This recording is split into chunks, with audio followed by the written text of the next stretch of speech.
múltiples. ¿Sí? Sí. Los beneficios de la minería de datos son múltiples. Nosotros lo podemos ver en el e-commerce, el marketing digital y otros ejemplos.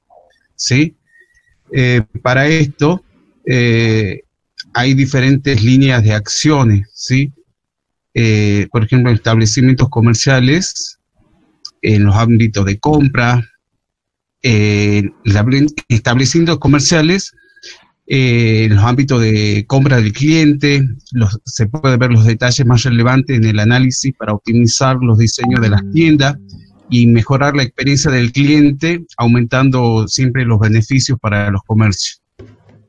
En cuanto a las tiendas online, la minería de datos permite aumentar la eficiencia de la relación de los contenidos que se publican en la web y la forma de hacerlo. También centrarse para llegar al usuario específico y la forma en que éste tiene que navegar para que éste pueda llegar justamente a los productos que necesita. Con todos estos datos que siempre se van acumulando en los carros de compra, se puede especificar un producto para un usuario y se ahorra justamente en hacer un marketing personalizado para cada quien. Eso es lo que tenemos sobre los beneficios de la minería de datos en diferentes tipos de ámbitos. También se aplica a otros ámbitos, ¿sí? Y pusimos un ejemplo de lo que habíamos visto en el Walmart, que estadísticamente se comprobó que los viernes la gente, son hombres, compran cervezas y pañales. Entonces se puso ambos productos de manera cercana para que se pueda especificar y dar más salida a ambos productos. O sea que hacer el efecto cascada en las compras de los productos. Eso es todo. Bueno, la consigna es básicamente en qué campos podemos aplicar lo que sería la minería de datos. Según Oralo, podemos utilizar la minería de datos en todo tipo de campos y aplicaciones. Tenemos lo que sería el ámbito financiero, el campo científico, incluyendo la medicina, la psicología, distintas ramas. También es útil en las decisiones políticas que se pueden tomar en los distintos tipos de estados, tanto, por ejemplo, demográficas, decisiones económicas, decisiones de educación y, bueno, también en cuanto a procesos industriales. Particularmente, un caso que pudimos observar, digamos, con nuestro equipo, es un caso que roza quizás un poco lo ilegal, pero que pasó, digamos, y sucedió, fue el caso de Facebook con Cambridge Analytica. Esta empresa, Cambridge Analytica, digamos, utilizó a los usuarios de la plataforma de Facebook para hacer una extracción de datos y poder determinar un perfil psicológico. Lo que hacía básicamente era determinar este perfil psicológico con las interacciones que los usuarios tenían con Facebook, o sea, los me gusta que ponían a ciertas páginas. Entonces, a través de un proceso de extracción de datos que el usuario hacía de manera casual, porque era un test que hacía porque quizás veía que otro usuario compartía o porque le daba curiosidad a ver qué resultado le daba, el usuario ingresaba y el test era algo así como un caballito de Troya que terminaba extrayéndole los datos, digamos. Entonces estos datos eran procesados para lograr segmentar al usuario en cierto perfil psicológico para posteriormente colocarle un anuncio para, por así decirlo, intentar cambiar su decisión política, ¿no? Esto se utilizó en varios países, como por ejemplo en las elecciones de Estados Unidos. También se dice que se utilizó en Argentina en el año 2015, en Antigua y Barbuda, y también en Reino Unido. Barbuda. Barbuda, sí. Entonces decía que, por ejemplo, con 10 me gusta, el algoritmo ya podía conocerte más que tus compañeros de trabajo. Con 150 me gustas, ya el algoritmo podría conocerte más que tus padres, y con 300 me gusta el algoritmo podría conocerte incluso mejor que tu pareja. Todo esto, bueno, se basaba, como bien dije, en los me gustas y en buscar el patrón de cada perfil psicológico, digamos. Eso sería básicamente todo. Tocó el punto 4, las fases del proceso de descubrimiento. Tenemos la selección, el preprocesamiento, la exploración, la transformación, la minería de datos y la interpretación y evaluación. Dentro de la selección hace referencia al proceso de reducir o reconocer la importancia de los datos recibidos como entradas para su posterior procesamiento y análisis. Una vez identificado el conocimiento relevante y prioritario y definidas las metas del proceso, se crea un conjunto de datos objetivos seleccionando una muestra representativa de sobre el cual se realiza el proceso de descubrimiento. Dentro del preprocesamiento, en la etapa de preprocesamiento o limpieza, se analiza la calidad de los datos, se aplican operaciones básicas como la remoción de datos ruidosos, se seleccionan estrategias para el manejo de datos desconocidos, datos nulos, datos duplicados y técnicas estadísticas para su reemplazo. En esta etapa es de suma importancia la interacción con el usuario o el analista.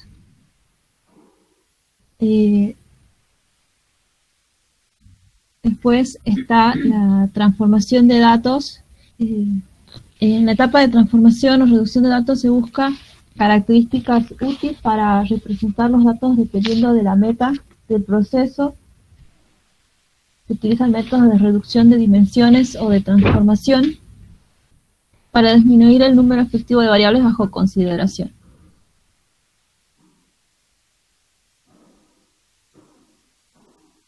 Los métodos de reducción de dimensiones pueden simplificar una tabla de una base de datos horizontal o verticalmente. El caso de la reducción vertical implica la eliminación de atributos que son insignificantes de llaves.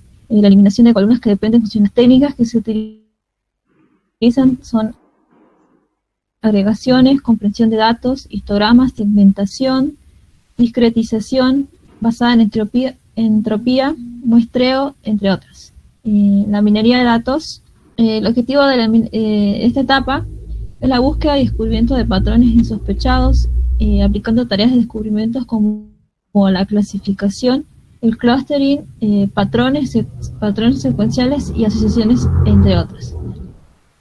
La técnica de minería de datos crea modelos que son predictivos o descriptivos. Dentro de los modelos predictivos pretenden estimar valores futuros o desconocidos de variables de interés que se denominan variables objetivos, dependientes o clases. Entre las tareas predictivas están la clasificación y la regresión. Y los modelos descriptivos identifican patrones que explican o resumen los datos, sirven para explorar las propiedades de los datos examinados, no para predecir nuevos datos. Entre las tareas descriptivas se encuentran las reglas de asociación, patrones secuenciales, los clustering y las correlaciones. Y la interpretación y evaluación. Se interpretan los patrones descubiertos y posiblemente se retorna a las anteriores etapas para posteriores iteraciones.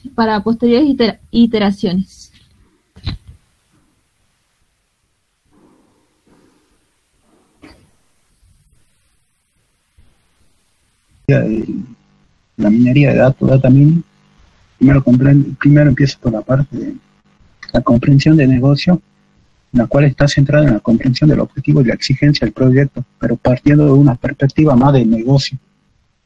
con el fin de convertirlo en datos técnicos y en una planificación para el problema de minería de datos. Después de esto sigue la comprensión de datos, en la cual se hace una recolección inicial de los datos en un orden en que sea posible familiarizarse primero con los datos y establecer un primer contacto con el problema, identificando las calidades y estableciendo las relaciones más evidentes que permitan establecer las primeras hipótesis que permitan avanzar el descubrimiento de alguna información oculta. La preparación de los datos. La preparación de los datos, esta parte de la preparación es necesario adaptar los datos de origen en bruto y aproximarlo al conjunto de datos finales.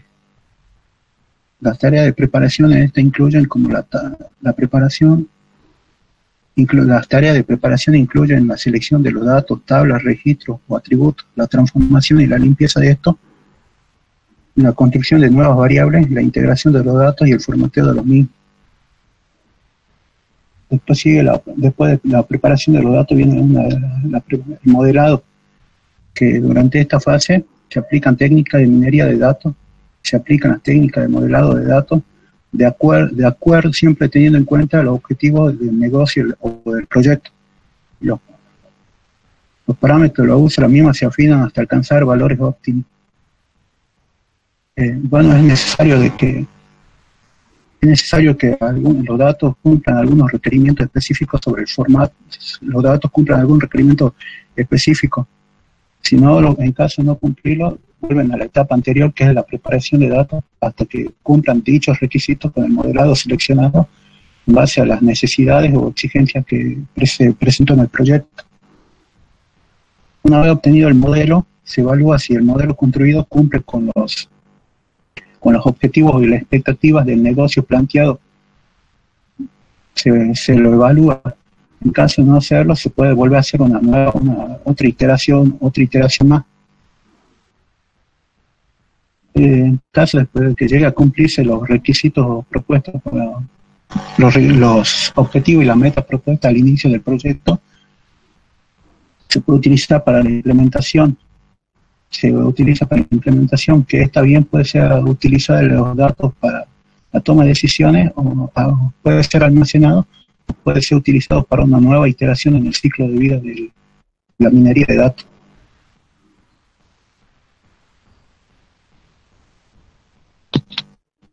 Eso es con lo que respecta al punto.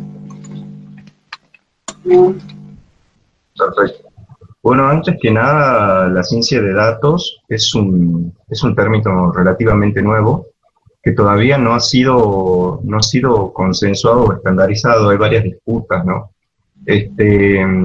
La ciencia de datos, recién se empezó a hablar de ciencia de datos a partir del 2008, a partir de una publicación en la Harvard Business Review, que bueno, se hizo una publicación y donde se mencionó la ciencia de datos y a partir de acá fue tomando relevancia.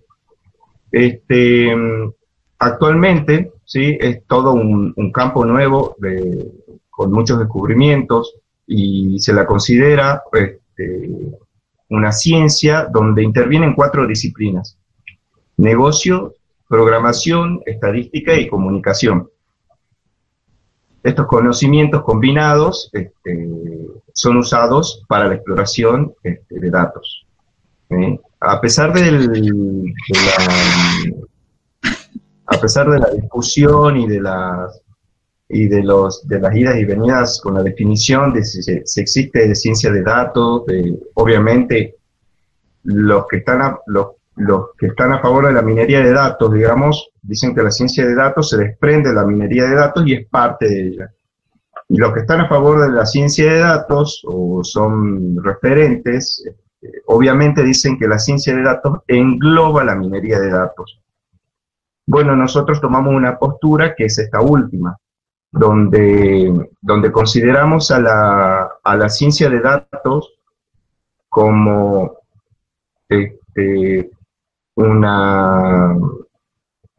como bien lo explicamos acá en la filmina que se está mostrando, que la ciencia de datos se trata de datos estructurados y no estructurados, es decir, trata con datos estructurados y no estructurados. Y es una forma, si bien la minería es considerada un proceso, ¿sí?, la ciencia de datos es considerada como un campo de estudio. Es decir, vamos a la discusión entre quién puede más entre un licenciado y un ingeniero, más o menos, en cualquiera de los ámbitos. Y esa es la discusión actual. Nosotros consideramos que la ciencia de datos, al considerarse un campo de estudio, es mucho más amplio que la minería de datos, que está establecida con determinados, como un proceso determinado, ¿no?, de recopilación de información, del estudio de la estandarización de los datos, que tiene un ciclo de vida determinado, mientras la ciencia de datos va un poquito más allá. Esa es la postura que tomamos a la hora de definir ciencia de datos, pero obviamente puede ser totalmente objetada. Como dice los proyectos que se encaran en ciencias, en análisis de datos,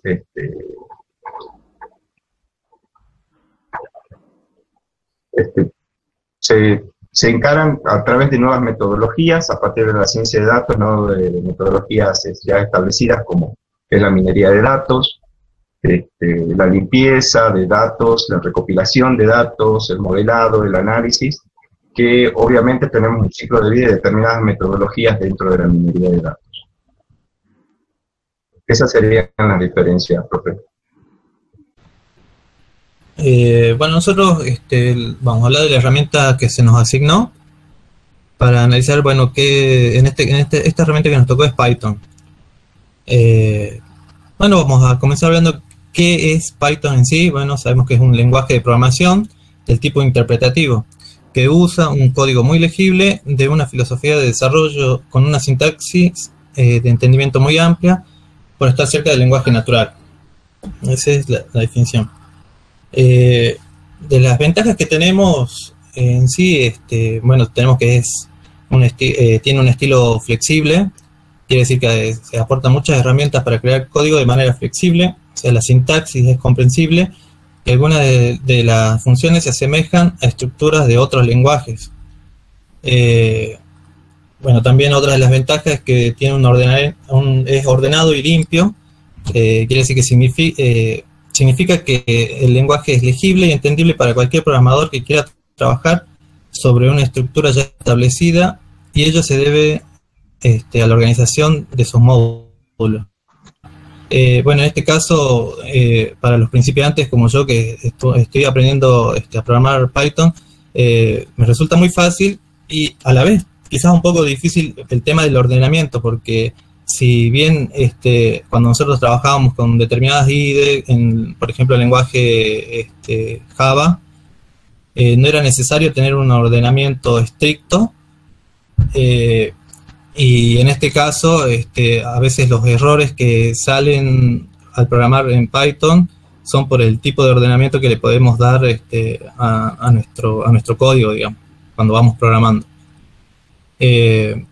Bueno, otra de las ventajas es que cuenta con una comunidad activa. Bueno, en sí sabemos que este es un lenguaje open source y tiene una comunidad amplia que respalda haciendo actualizaciones, creando librerías, y en sí se puede encontrar varios tutoriales también en internet. Como, bueno, otra de las ventajas que nombraba era que era open source, es decir, que es un software libre. Bueno, también otra de las ventajas es que es simplificado y rápido. ¿Qué quiere decir esto? Que cuenta con varios patrones orientados a acciones. Además, por ser el lenguaje interpretado, su ejecución se hace de manera rápida debido a que no necesita ser compilado. Es decir, que cuando uno está programando, si bien puede tener un archivo extenso, o sea, un código extenso, puede ir ejecutando parte por parte sin necesidad de compilar todo el código. Bueno, y que es otra ventaja, multiplataforma. Eso lo podemos ver porque generalmente en los sistemas operativos que trabajamos acá en la facultad, algunos trabajan con Linux, Windows, que es mi caso, o Mac OS, se puede instalar ahí el lenguaje y utilizarlo de una manera rápida y sencilla. Y además también que se incluyen varias librerías. Y bueno, esto también es un tema con las librerías porque dependiendo de la versión de Python que tengamos, hay librerías que todavía se siguen utilizando. Para las nuevas versiones, Python está en el 3.8, en la versión 3.8, y hay algunas librerías que todavía no se migraron, que por ejemplo, bueno, en este caso TensorFlow funciona bien, digamos, para 3.8 no está disponible todavía esa librería, pero para la versión 3.7 y está funcionando algunos componentes, se podría decir. Bueno, como desventaja para este lenguaje tenemos que tienen problemas con el hosting. La verdad es que yo no probé esta parte, pero dice que bueno, que existen servidores que no soporta Python, y bueno, en caso de no hacerlo, en caso de que se pueda aceptar esos servidores, su configuración suele ser compleja. No tuve problemas con hosting, bueno, hablando personalmente, pero hay algunas librerías que sí tienen problemas, librerías que vendrían a ser de otro lenguaje, por ejemplo, Java. Bueno, voy a contar una experiencia que tuve, que teníamos que instalar Lucene, que era una librería específicamente de Java, pero ya la habían pasado, digamos, para Python, que era la librería PyLucene. Sin embargo, no encontré forma ni tutoriales, no hay mucha documentación en este sentido para poder incorporar esa librería, y me parece que era para usar scrapping, no recuerdo bien, era un trabajo que teníamos que hacer. Y tuvimos que cambiar de lenguaje, en este caso, para poder utilizar la librería de Lucene. Bueno, librerías incorporadas también es una desventaja, o sea que cuando uno instala Python ya viene con determinadas librerías que se instalan por defecto y que en su mayoría no son necesarias, o por ejemplo uno quiere instalar Python para hacer, por ejemplo, Machine Learning, y hay algunas librerías que no nos sirve para eso y estarían ocupando espacio, y bueno, esa es una de las desventajas que tiene.